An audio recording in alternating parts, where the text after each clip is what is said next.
Gap వచ్చింది కానీ బీచ్కి వెళ్తే ఇలా జరిగిద్దని అస్సలు అనుకోలేదు.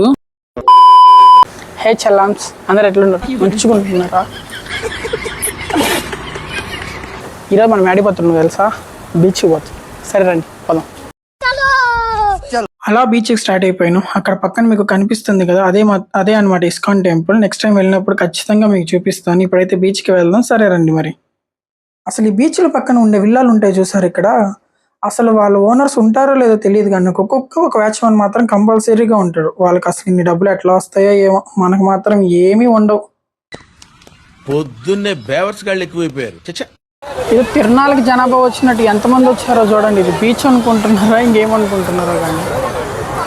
వీళ్ళందరినీ చూసిన తర్వాత నాకు ఒకే ఒక డైలాగ్ గుర్తొచ్చింది. ఎవర్రా మీరంతా?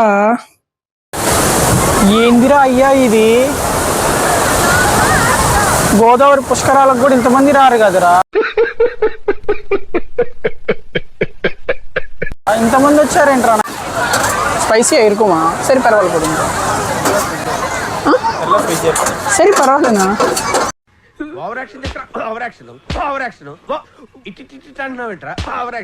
ఇది ట్రై చేద్దాం ఒకసారి. నేను చిన్నపిల్లలానే ఉంటా కదా, ఒకసారి ట్రై చేద్దాం దాన్ని కూడా.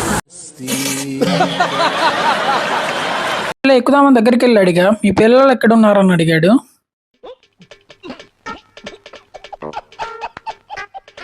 పక్కన ఇంకొన్ని గేమ్స్ ఉన్నాయి. అసలు నేనేమేమి పార్టిసిపేట్ చేశాను, అసలు నేనేమేమి గెలుచుకున్నాను తెలుసుకోవడానికి నెక్స్ట్ పార్ట్లో కలుద్దాం. సరే మరి ఉంటా, బాయ్.